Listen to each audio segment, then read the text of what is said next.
Waalaikumsalam warahmatullahi wabarakatuh. Selamat malam, Bapak. Selamat malam juga.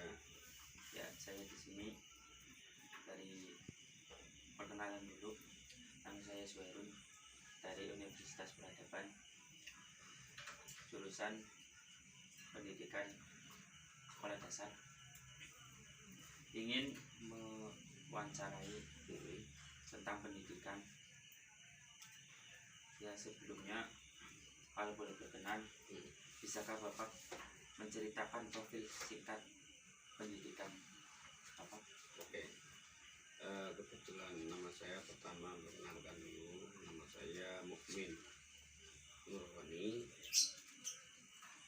Adapun alamat saya adalah Tugu Kratagan, Desa Benda. Kemudian bahwa saya itu lahir di Desa Benda pada tahun 1973. Kemudian untuk pendidikan saya dari mulai SD sampai sekarang ini, yaitu pendidikan terakhir adalah pendidikan S2 Program Studi Manajemen Pendidikan atau MPT. Begitu, Pak. Ya, sudah berapa lamakah Bapak menyandang gelar S2? Alhamdulillah bahwa saya menempuh gelar studi magister manajemen pendidikan, program manajemen pendidikan itu saya tempuh selama 2 tahun, dari tahun 2019 dan kemarin barusan saya mengikuti wisuda pada tahun 2021. Itu pada bulan November, ya, bulan November saya kemarin sudah wisuda. Itu tepatnya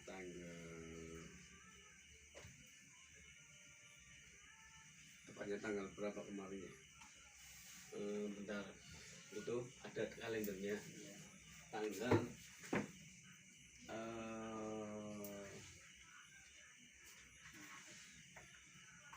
1 November 2021. 1 November 2021. Ya, apakah Bapak ada keinginan untuk lanjut ke jenjang lebih tinggi lagi? Oke. Untuk pendidikan lebih lanjut itu sebenarnya keinginan ada. Namun demikian bahwa kita ada beberapa hal yang harus kita jalankan juga. Baik saya sebagai pengajar di salah satu sekolah swasta, di mana sekolah kami bernama SMK 52 Serampok. Kebetulan saya ngajar di situ, sehingga memang melanjutkan itu hal yang bukan suatu kewajiban, namun suatu kesadaran yang berangkat dari diri kita sendiri untuk bisa meningkatkan kualitas daripada sumber daya manusia terkait dengan masalah pendidikan. Namun demikian bahwa pendidikan itu merupakan suatu hal yang sangat urgent dalam sebuah kehidupan manusia. Manusia dapat berkembang dengan baik berkat pendidikan. Bila semakin tinggi sebuah pendidikan atau bila semakin tinggi pendidikan seseorang, maka itu akan semakin menunjang dalam menjalankan kehidupannya di masa-masa baik masa saat ini maupun masa yang akan datang. Maka semakin teratur dan terencana, maka itu juga pendidikan sangat-sangat menunjang. Begitu juga dalam sebuah dunia pendidikan, dalam hal ini sebuah lembaga-lembaga yang mengelola di bidang pendidikan seperti sekolah, baik dari sekolah tingkat dasar maupun sampai ke perguruan tinggi. itu harus dapat terencana dan terarah sehingga sesuai dengan tujuan yang diharapkan oleh sebuah lembaga pendidikan itu sendiri.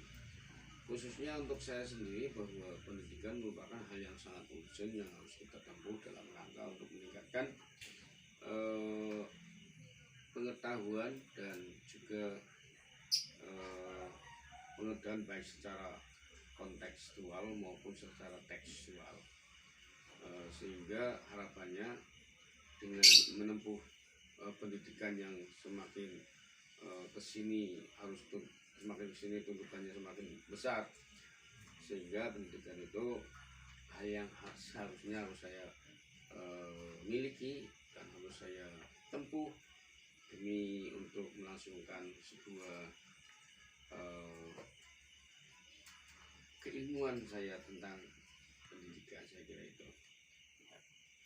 Apa sih yang membuat atau memotivasi Bapak untuk terus belajar di usia yang udah cukup matang? Bahwa pendidikan itu tidak mengenal usia.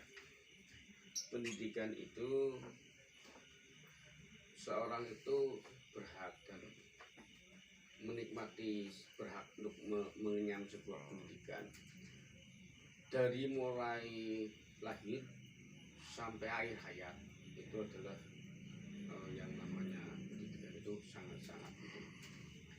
Artinya bahwa seseorang itu mencari ilmu tidak karena dia punya duit banyak, tidak karena dia punya dukungan secara ekonomi mampu dan seterusnya. Namun pendidikan itu lebih menekankan pada kesadaran pada diri kita, kesadaran pada setiap manusia. Kalau dirinya sadar bahwa pentingnya sebuah pendidikan itu perlu, maka tidak akan mengenal masalah usia. Mau usia berapapun, kalau dia masih mampu untuk mengenyam, untuk menimba ilmu, maka dia akan melanjutkan sebuah sekolah ataupun melanjutkan studinya, baik dari mulai yang sudah tingkat dasar lanjut ke tingkat sekolah menengah lanjut ke SMTA atau SMK, SMK lanjut ke perguruan tinggi S1 dan seterusnya, S2, S3 dan seterusnya. Kalau itu dirasa memungkinkan untuk dilanjutkan dan mampu untuk melanjutkan, no problem. Karena pendidikan sesungguhnya akan bermanfaat ketika nanti sudah selesai. Saat ini mungkin ketika orang itu sudah menempuh gelar S1 misalkan, saat ini mungkin manfaatnya ada, cuma mungkin belum bisa diimplementasikan dalam sebuah kontekstual, masih sebatas tekstual. Artinya apa? Bahwa kenapa mereka masih mengenyam ilmu, artinya menimba ilmu, sehingga implementasinya ya masih berapa persen, ya kan? Namun demikian jangan pesimis, bahwa setiap manusia lahir itu untuk mencapai kemajuan yang lebih itu memang tidak lepas dari pendidikan. Jadi kita harus terus termotivasi, kita harus terus punya kesadaran diri untuk mencapai kualitas diri kita sendiri, baik kualitas di bidang pengetahuan, kualitas di bidang teknologi, maupun kualitas di bidang hal-hal yang lain yang berkaitan dengan khususnya dunia pendidikan. Saya kira itu. Ya, menurut Bapak sih, mengapa sih menuntut ilmu itu penting? Jelas dalam sebuah hadis juga sudah dikatakan bahwa carilah ilmu walaupun sampai ke negeri Cina, ya kan? Dalam hadisnya begitu. Ada dikatakan bahwa carilah ilmu walaupun sampai ke negeri Cina, atau mungkin bahwa mencari ilmu itu wajib bagi kaum muslimin dan muslimat, laki-laki maupun perempuan. Artinya bahwa dari hadis-hadis kedua, kutipan hadis dari kedua hadis tersebut, bahwa itu tandanya bahwa pendidikan itu sangat-sangatlah penting, sangat-sangatlah penting, bahwa bahwa itu merupakan suatu kewajiban. Di dalam undang-undang juga sudah dibicarakan bahwa setiap warga negara berhak untuk mendapatkan kehidupan yang layak serta pendidikan yang layak. Itu undang-undang juga sudah mencantumkan atau menggarisbawahi. Artinya bahwa setiap warga negara, khususnya kita tinggal di Indonesia, setiap warga negara Indonesia itu wajib untuk mendapatkan pendidikan, ya, pendidikan, berhak untuk mendapatkan hal yang nantinya bisa menuju kehalayakan daripada sebuah kehidupan. Ya, terus menurut Bapak, bagaimanakah dengan dunia pendidikan kita masa Indonesia saat ini? Bahwa dunia pendidikan di Indonesia ini memang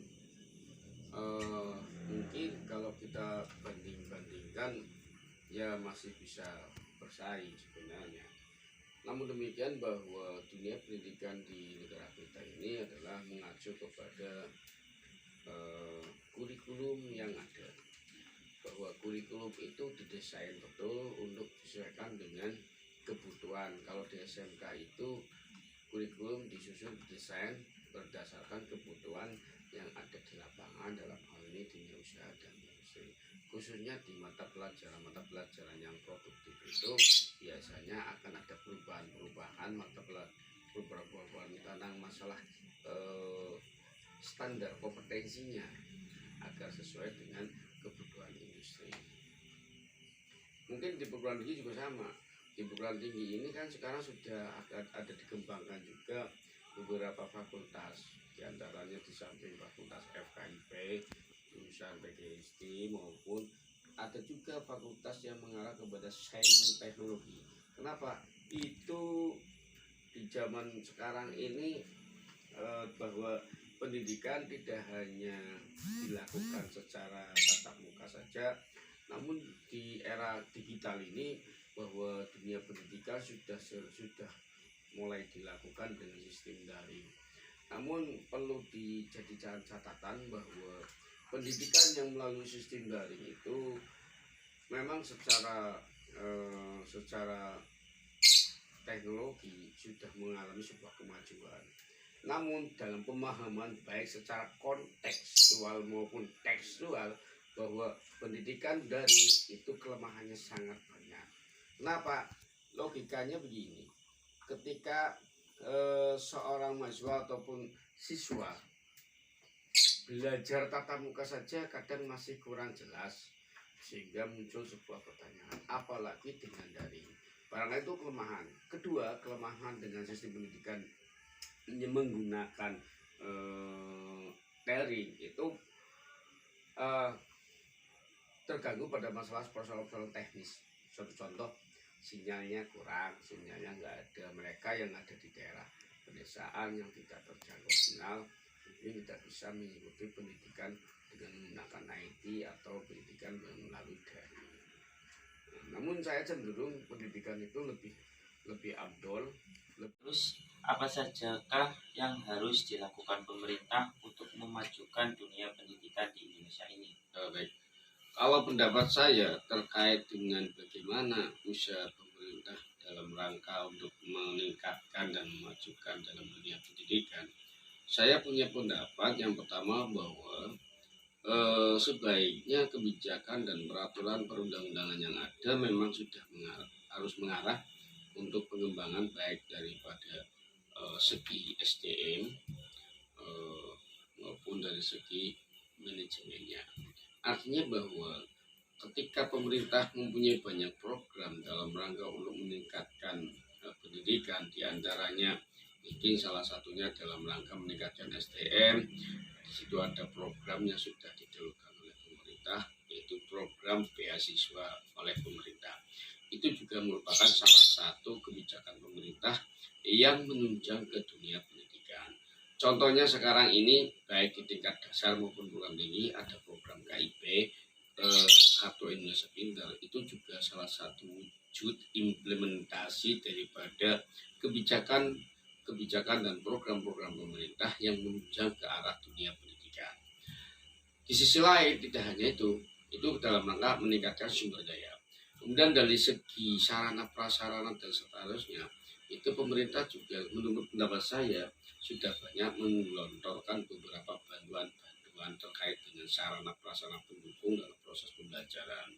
Misalnya dengan adanya bantuan untuk pembangunan gedung, bantuan peralatan, ataupun bantuan yang lain yang bisa meningkatkan daripada atau bisa memperlancar, mendukung dalam rangka meningkatkan proses tidak hanya di tingkat dasar, mungkin sampai ke perguruan tinggi pun juga kebijakan-kebijakan itu sudah mulai mengarah. Ini merupakan satu gambaran yang baik ke depan bahwa selama pemerintah memberikan perhatian penuh kepada dunia pendidikan, maka sejalan akan bisa meningkatkan sumber daya manusia maupun daripada output daripada dunia pendidikan itu sendiri. Perlu kita ingat bahwa untuk meningkatkan sebuah pendidikan, maka ada beberapa yang harus kita perhatikan. Yang pertama adalah unsur yang pertama adalah SDM. Bahwa SDM itu salah satu faktor sumber daya manusia yang harus mau tidak mau harus dapat berperan aktif dalam dunia pendidikan. Untuk berperan aktif, maka SDM itu harus ditingkatkan pengetahuannya maupun skillnya, ya, keterampilannya.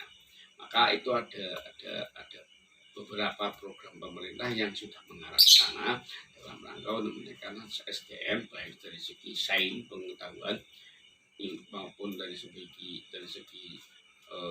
teknologi maupun keterampilan. Ya.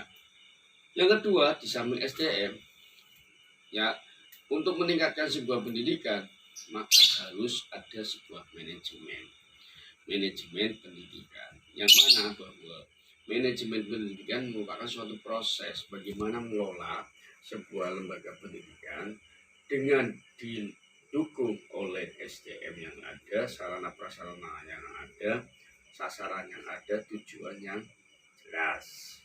Sehingga kalau manajemen ini bisa dijalankan sebagaimana mestinya, maka itu akan mengarah kepada peningkatan daripada pendidikan itu sendiri, baik dalam suatu lembaga tingkat dasar maupun